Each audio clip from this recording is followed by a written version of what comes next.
Hello friend, સ્વાગત છે તમારું મારી ગુજરાતી રસોઈ ટિપ્સ ચેનલમાં। આજે આપણે બનાવીશું 5 મિનિટમાં બનીને તૈયાર થઈ જાય તેવો સોજીનો ક્રિસ્પી અને હેલ્ધી નાસ્તો। તો ચાલો આપણે બનાવવાનું શરૂ કરીએ। તો સોજીનો નવો નાસ્તો બનાવવા માટે મેં અહીંયા 1 વાટકી સોજી લીધો છે।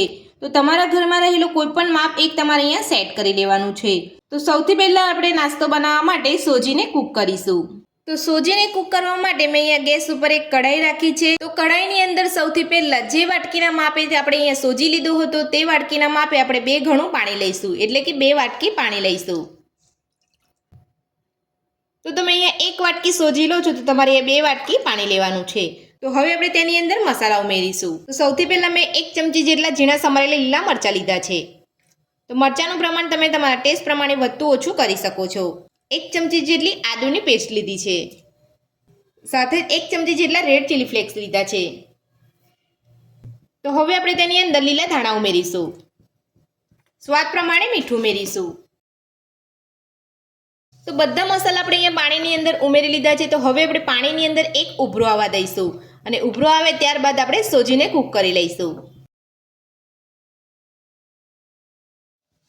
તો તમે જોઈ શકો છો પાણીની અંદર એક ઉભરો આવી ગયો છે। તો હવે આપણે ગેસની મીડિયમ ફ્લેમ કરી અને સોજી ઉમેરીને સોજીને કૂક કરી લઈશું।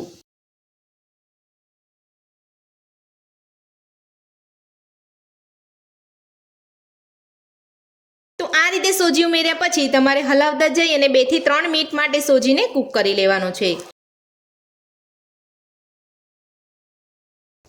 તો આ રીતે તમે નાસ્તો બનાવશો તો તમારો સમય પણ બચી જશે અને તમારો નાસ્તો પણ ફટાફટ બનીને તૈયાર થઈ જશે અને ખાવામાં પણ એકદમ ટેસ્ટી લાગશે। તો મારી આ રીતે આ નાસ્તો બનાવવાનું ઘરે એકવાર જરૂરથી ટ્રાય કરજો। તો આ રીતે તમારે સોજીને અહીંયા કૂક કરવાનો છે। તો તમે ફૂલ ગેસ ઉપર કૂક કરશો સોજી તો પાણી ફટાફટ બળી જશે અને આપણો સોજી બરાબર કૂક નહીં થાય। તો તમે જોઈ શકો છો 2 થી 3 મિનિટ જેટલો સમય થઈ ગયો છે અને સોજી આપણો અહીંયા સરસ કૂક થઈ ગયો છે। તો આ રીતનો તમારો સોજી થાય એટલે તમારે ગેસની ફ્લેમ બંધ કરી લેવાની છે। તો હવે આપણે સોજીને એક વાસણની અંદર કાઢી અને થોડો નોર્મલ ઠંડો થવા દઈશું। તો આપણો સોજી અહીંયા મીડિયમ ઠંડો થઈ ગયો છે। તો હવે આપણે તેની અંદર અડધી ચમચી જેટલું ઘી ઉમેરી અને સોજીને સરસ રીતે મસળી લઈશું।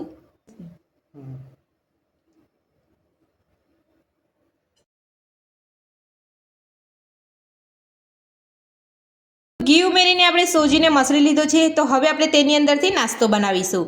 તો સૌથી પહેલાં આપણે નાનો બોલ વડે એટલો આપણે અહીંયા લુવો લઈશું। તો આ રીતનો આપણે લુવો લેવાનો છે અને હાથની મદદથી આપણે રાઉન્ડ શેપ આપી દેવાનો છે। તો આ રીતનો રાઉન્ડ શેપ તમારે આપવાનો છે। તો હવે આપણે હાથની મદદથી પ્રેસ કરી લઈશું, એટલે કે દબાવી લઈશું। હવે આપણે આંગળીની મદદથી વચ્ચે હોલ કરી લઈશું।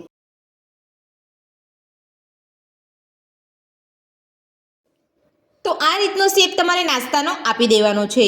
તો તમે જોઈ શકો છો બંને બાજુ આપણે એકદમ સરસ રીતે હોલ કરી લીધો છે અને આપણે નાસ્તાનો શેપ પણ એકદમ સરસ આવી ગયો છે। તો આ જ રીતે બધો જ આપણે સોજીની અંદરથી નાસ્તાનો શેપ આપીને નાસ્તો બનાવી લઈશું। હું તમને આ જ રીતે બીજો પણ એક નાસ્તો બનાવીને બતાવી દઉં છું।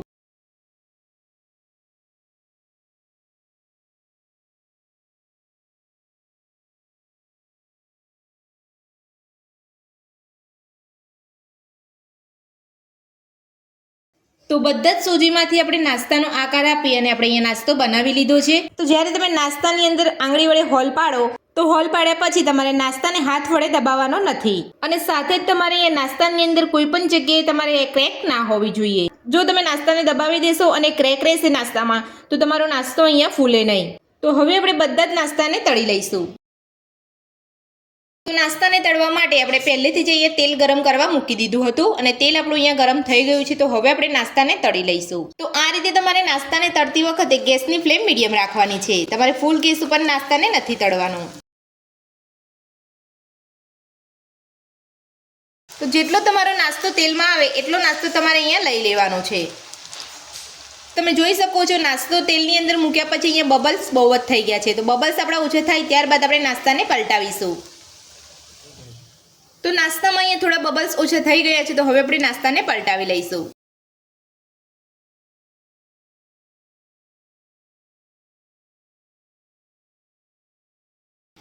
તો આ રીતે ગેસની મીડિયમ ફ્લેમ ઉપર નાસ્તાને તમારે પલટાવતા જઈ અને નાસ્તાનો ગોલ્ડન બ્રાઉન કલર આવવા દેવાનો છે।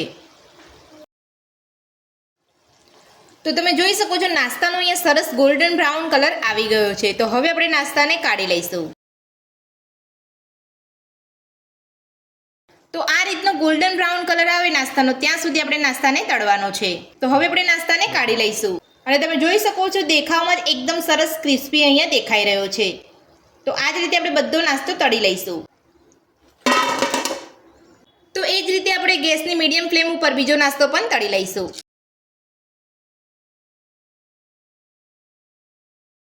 તો સોજીનો બધો જ નાસ્તો બનીને આપણો તૈયાર છે ને એક પ્લેટની અંદર આપણે અહીંયા સર્વ પણ કરી લીધો છે.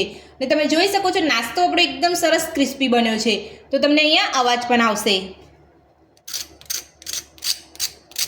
છે ને આપણા નાસ્તાનો એકદમ ક્રિસ્પી અવાજ. અને તમે જોઈ શકો છો અંદરથી પણ એકદમ સોફ્ટ બન્યો છે. તો સોજીનો નવો નાસ્તો બનાવવાની રીત તમને મારી કેવી લાગી મને કોમેન્ટ બોક્સમાં કોમેન્ટ કરીને જરૂરથી જણાવજો. આજની રેસીપી પસંદ આવી તો વિડીયોને લાઇક કરજો, ચેનલને સબસ્ક્રાઇબ કરજો, તમારા મિત્રોને જરૂરથી શેર કરજો. Thank you.